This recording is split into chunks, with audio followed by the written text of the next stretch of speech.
नमस्कार दोस्तों, मेरा नाम है आकाश शुक्ला और आपका स्वागत है मेरे YouTube चैनल पर। तो आज तारीख है 14 जुलाई, दिन है सोमवार का और अभी बज रहे हैं दोपहर के 1:50। तो भाई आज है अपनी हड़ताल ओला उबर रैपिडो तीनों के विरोध में।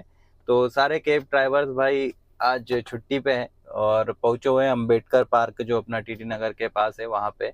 तो सुबह निकला था मैं देखने के लिए कि भाई कैसा क्या हाल है रोड पे। तो कोई कैब नहीं चल रही थी और उबर तब मेरे पास ड्राइव पास था तो देखा था सारी जगह सर्ज लगा हुआ था। अभी की स्थिति देखते हैं। तो अभी तो मेरा ड्राइव पास एक्सपायर हो गया है, बाकी फेयर दिखाता हूँ आपको कौन सी ऐप से कितना लिया जा रहा है। तो ये मैंने डाला है सीधे कटारा हिल से राजा भोज एयरपोर्ट का, ठीक है। तो अभी 533 रुपये लग रहे हैं भाई इकोनॉमी के, यानी कि मिनी गाड़ी के रैपिडो में। नॉर्मल टाइम पे ये लेता है भाई 400 रुपये, यानी 133 रुपये भाड़ा इसने बढ़ाया है क्योंकि टैक्सी वाले अवेलेबल नहीं है। और ओला की बात करें तो 567 रुपीज़ ले रहा है भाई ओला एक मिनी कार के कटारा हिल से राजा भोज एयरपोर्ट तक के लिए, ठीक है। तो ये लेता है भाई 300 साढ़े 300 रुपये के बीच फिलहाल के स्थिति में। जो 27 किलोमीटर के कस्टमर से ये 350 के आसपास यहाँ से चार्ज करता है। बात करें अपन उबर की तो उबर भी देख लेते हैं। तो उबर पे भाई अभी चल रहा है 826 रुपये भाड़ा कि 27 किलोमीटर का राजा भोज एयरपोर्ट तक का, ठीक है। और फिलहाल अभी मैं थोड़ी देर पहले तक मुझे 3 बंदे दिखा रहे थे ऑन ड्यूटी। अभी यहाँ पे कोई कैब नहीं दिखा रहा है। बैक करके एक बार फिर से करके देखता हूँ मैं। कहाँ गया भाई उबर? ये मैंने 5 मिनट पहले किया था, तब 3 ड्राइवर्स अवेलेबल थे। तो क्या हम लोग भी भाई घर बैठे बैठे देख रहे हैं कि क्या हाल चाल है, इस चक्कर में ऑन ड्यूटी आ जा रहे हैं कुछ लोग, बाकी चला कोई नहीं रहा है। ओहो हो कहाँ पहुँच गया?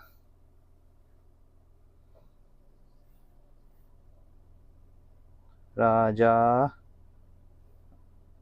ठीक है, भोपाल एयरपोर्ट 27 किलोमीटर। अभी भाड़ा बढ़ गया 938 रुपये क्योंकि 3 ड्राइवर अवेलेबल हो गए थे तो उनने भाड़ा तुरंत घटा दिया था, 800 के आसपास ला दिया था। और इससे 1 घंटे पहले मैंने देखा था तो एयरपोर्ट का भाड़ा 1150 रुपये था। मतलब कि अंतर तो आ रहा है। बस ये कि भाई ये अंतर, जैसे कि आपको मैंने बताया कि 3 ड्राइवर अवेलेबल हो गए थे तो वो जो 1150 का भाड़ा था वो 800 कुछ पे आ गया था। अभी 900 कुछ कर दिया क्योंकि वो तीनों ड्राइवर ऑफलाइन हो गए, देखे दाखे होंगे और ऑफलाइन हो गए होंगे।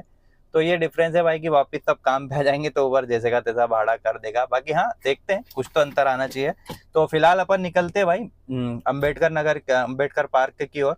रास्ते में देखते हैं क्या हाल चाल है, टैक्सी चल रही है नहीं चल रही है। पहले साहू जी को रिसीव करते हैं और मुझको अपनी गाड़ी भी दिखवाना है भाई गराज में। कल जो है एसी ने अचानक से काम करना बंद कर दिया था तो अपन गराज भी चलेंगे, गाड़ी को क्या हुआ है देख लेंगे। वैसे अब तो काम कर रहा है तो भाई तो भी फिर से कोई दिक्कत ना इस चक्कर में एक बार जाके दिखवा लेते हैं। तो चलते हैं, देखते हैं क्या हाल है आज भोपाल का। तो ये खड़ी है तो सहयोग में इतनी गाड़ी आ पाई क्या? नहीं है दोनों साइड खड़ी है यार। रोड पे भी लगी होंगी, पूरा भरा होगा भैया। हैं 400-500 आदमी तो है गाड़ियाँ तो हैं। और ऐसा नहीं है जैसे मैं पुलिस तुम्हारे भी साथ है। बैठ के आया। ये अम्बेडकर पार्क। तो ये है भाई अम्बेडकर पार्क और ये हमारे ड्राइवर साथी।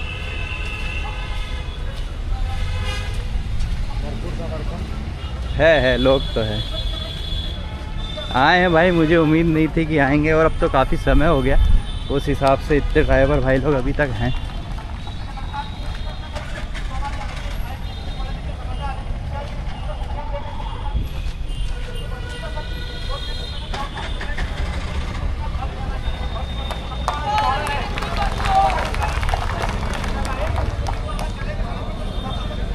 धन्यवाद देता हूं। अगले वक्ता के रूप में मैं निवेदन करूंगा आदरणीय सुशील सिंह चौहान जी, राष्ट्रीय अध्यक्ष टैक्सी यूनियन कल्याण समिति से, जो कि इंदौर से बता रहे हैं। जोरदार तालियों से स्वागत किया जाए इनका। भारत माता की, सारथी एकता। जैसा कि आज आप सभी लोगों को मालूम है, सभी लोग एकत्रित हुए हैं, मुद्दा सबको मालूम है। ओला उबेर के खिलाफ तो बताने की जरूरत नहीं है, लेकिन ओला उबेर जब भोपाल में या बाकी जगह आया था तो 10% कमीशन लेता था और आज 30% ले रहा है। तो इसमें कहीं ना कहीं हम सबकी गलतियां भी हैं, क्योंकि हमने इसका कभी विरोध नहीं किया। जब उसने 10 से 15% और 20% किया तब भी हमने विरोध नहीं किया। आज हम 30% पे आ गए तब भी हम इसका विरोध नहीं कर रहे हैं। उदाहरण के लिए अभी जैसे आपने देखा गाड़ी वाले अपनी ऐप चालू कर रखी है, एक एक करके आप लेके आ रहे हो आप सबके सामने।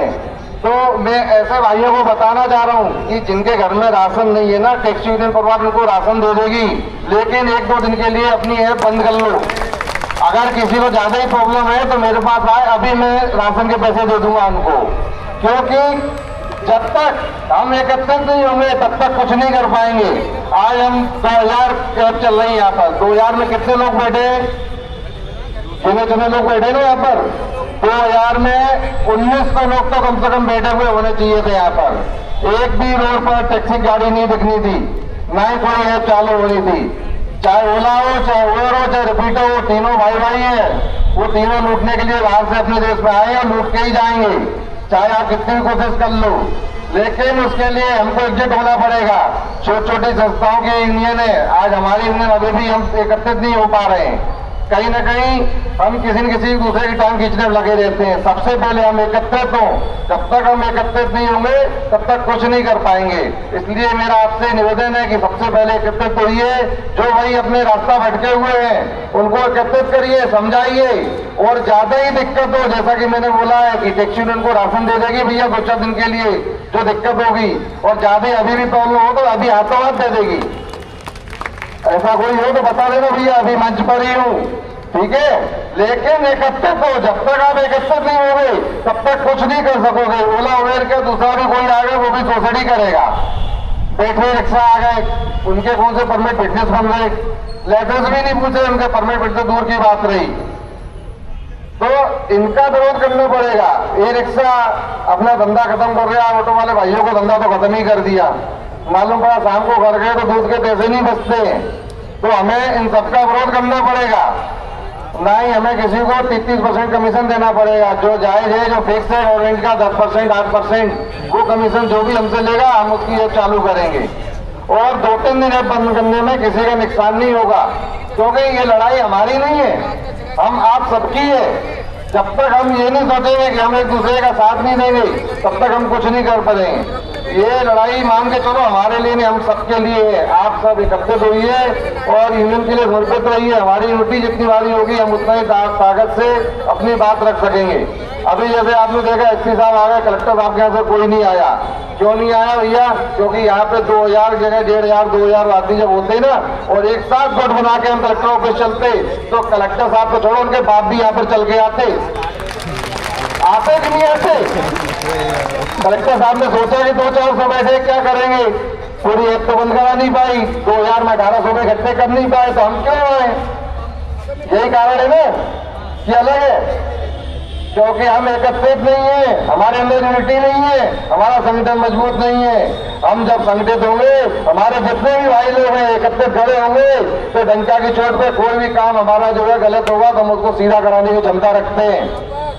तो आज से हम सब प्रतिज्ञा करें कि हम सब भाई एक साथ संगठित होकर रहेंगे कि नहीं रहेंगे। कोई भी गलत कानून होगा हम उसका विरोध करेंगे। 1-2 दिन के लिए वो बंद करने को बंद कर देंगे। तो आज से हम मान लें हम सब एक है, बहुत बढ़िया। इसी तरीके से हम सबको संगठित रहना है। और बता दूं मैं आपको, पहले ओला उबेर थी क्या, तब भी हम रोटी खाते थे कि नहीं खाते थे? लेकिन आज हमने ओला उबेर की आदत बना ली। किसी प्रकार से घेर के हम सोचते हैं नहीं ओला उबेर अगर हम बंद कर देंगे तो हम क्या खाएंगे। हम तब भी रोटी खाते थे, आज भी रोटी खाते हैं, और ओला उबेर बंद होने से और अच्छी रोटी खाएंगे, क्योंकि हमारे 1000 रुपये सीधे 300 जाते हैं, 250 जाते हैं, जाते ही नहीं जाते। अगर वो बचेंगे तो अपने बच्चे बढ़िया तरीके से जीवन यापन करेंगे, उनकी पढ़ाइयाँ अच्छी होंगी कि नहीं होंगी। तो हम उस चीज का विरोध करें जो गलत है, और गलत का विरोध करने में भले जेल जाना पड़े तो सब चलोगे नहीं चलोगे। तो हम पुरजोर विरोध करते हैं इसका, प्रशासन को भी चेताते हैं। अगर हमारी मांग नहीं मानी गई तो हम हर जगह प्रदर्शन करेंगे। और अभी हमारा प्रदर्शन यूपी में भी कई जिलों के अंदर चल रहा है, लखनऊ में, इलाहाबाद में, वाराणसी में ओला उबेर के खिलाफ। तो ये प्रदर्शन हम आगे भी बढ़ा के रखेंगे। आप सब साथ दोगे? आगे प्रदर्शन का उग्र रूप देंगे हम हर प्रकार से, जब तक हमारी मांग पूरी नहीं की जाएगी। साथ रहोगे? जैसे पहले आरटीओ को ने ज्ञापन दिया था और उन्होंने अपनी मांग नहीं करी, ओला उबेर वाले मालिक को बुलाया बात करने के लिए, अभी तैयार नहीं हुए।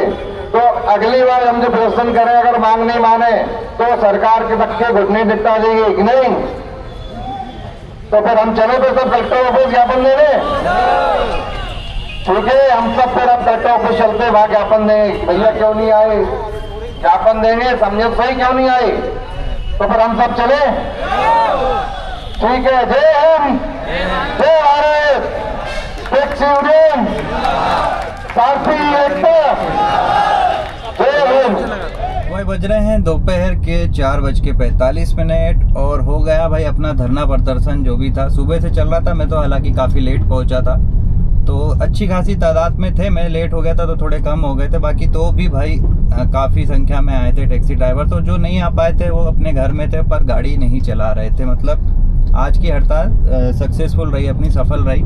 99% लोगों ने समर्थन दिया आज काम बंद रख के। तो भी कुछ 1% लोग भाई गाड़ी चला रहे थे, तो जो आसपास के थे उनको बुकिंग डाल डाल के बुलाया जा रहा था और उनका फिर सम्मान किया जा रहा था। मालाएं वालाएं पहना रहे थे कि भाई आप चला रहे हो, हमारी हड़ताल जो है आप फेल करना चाहते हो, हमारी मेहनत पे पानी फेरना चाहते हो, तो भी हम आपका सम्मान कर रहे हैं। ठीक है, किसी के साथ कोई ऐसा व्यवहार नहीं किया गया जो मतलब गलत हो। सब कुछ शांतिपूर्ण तरीके से हुआ। इसके अलावा अगर मैं बात करूं कि भाई हड़ताल के मुख्य बिंदु क्या थे, तो जैसा कि आपने स्पीच में सुना उन्होंने बताया है, बाकी तो भी मैं थोड़ा बहुत आपको अवगत करा देता हूं। भाई मुख्य बिंदु थे। सबसे फर्स्ट एंड लास्ट अपना मेन मुद्दा जो है, हर ड्राइवर घर से जिसका लिए निकलता है वो है भाई पैसा कमाने के लिए। और पैसा कैसे कमाएगा एक टैक्सी वाला? भाई राइड लेगा, जो उसको भाड़ा मिलेगा वो लेगा। और फिलहाल जो भाड़ा चल रहा है भाई अपना ओला, उबर, रैपिडो, तीनों ही एप्लीकेशन पे, वो दिन ब दिन कम होते जा रहा है। मतलब पहले 10 जिस राइड की, मतलब 10 किलोमीटर की मैं बात कर रहा हूँ, 10 किलोमीटर के आपको 180-190 रुपये मिलते थे। आज की स्थिति ऐसी है कि आपको 110, 120, इवन 100, और ओला तो 90 तक ला देता है। ठीक है, 9 रुपये किलोमीटर से चलवा देता है ओला। और उस पर पिकअप की बात अलग है भाई, 2-2.5 किलोमीटर, 3 किलोमीटर आपको पिकअप के लिए भी जाना है। तो यार 10-10, 12-12 लाख रुपए की, 8 लाख तो इवन लगते ही लगते हैं। इतनी महंगी गाड़ी ले रहे हैं, उसके बाद अगर इस भाड़े पे काम करेंगे तो कैसे काम चलेगा, है ना। तो पहली बात तो ये कि आपका भाड़ा, आप जो गवर्नमेंट ने नियम निकाले हैं कि भाई इस सिटी में टैक्सी वालों का भाड़ा जो रहेगा कम से कम उतना तो दो। हम ये थोड़ी बोल रहे कि आप 100 रुपये का 400 दे दो। भाई हमारा जो बनता है गवर्नमेंट के नियम के हिसाब से आप एटलीस्ट उतना तो दो।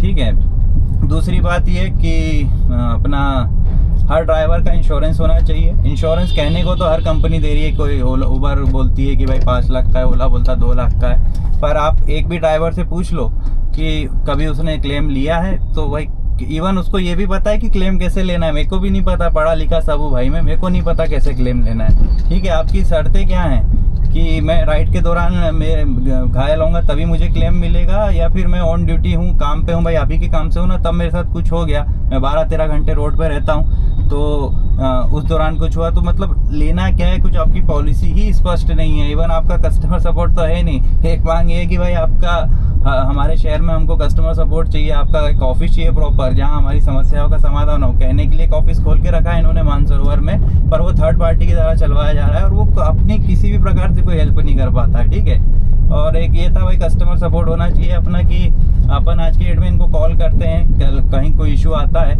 तो ये चैट AI वगैरह से अपनी बात करवा देते हैं। आप कस्टमर जो एग्जीक्यूटिव है वहाँ तक पहुँच ही नहीं पाते हो। ठीक है, एक ये है कि भाई कम से कम कस्टमर सपोर्ट अपना अच्छा करो। और फिर ये है कि भाई हमको प्रॉपर शहर में पार्किंग की व्यवस्था चाहिए, जैसे कि रेलवे स्टेशन वगैरह हो गए, वहाँ पे जब हमने टैक्सी गाड़ी ली है तो एटलीस्ट टैक्सी स्टैंड हमारे होने चाहिए शहर में। ठीक है, एक मांग ये है कि भाई यूनियन का ऑफिस होना चाहिए हमारे शहर में, प्रॉपर उनको एक जगह दी जानी चाहिए जहाँ हमारे टैक्सी यूनियन के सदस्यगण बैठेंगे और हमारी समस्याएं जो है होते रहती, भाई किसी के साथ कभी कुछ हो जाता तो सबका समाधान करेंगे।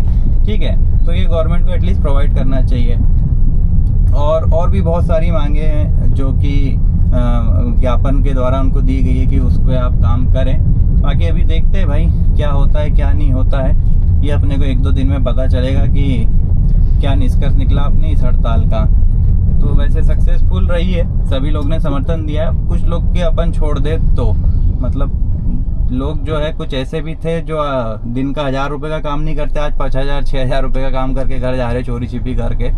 पर वो उनको ये समझ में नहीं आ रहा कि भाई एक दिन तो कर लोगे 5000-6000 का चोरी छिपे, पर हर दिन फिर वही मरने वाला काम है, चलना पड़ेगा 8-9 रुपये किलोमीटर से के हिसाब से आपको। तो यही था भाई अपना आज का ब्लॉग।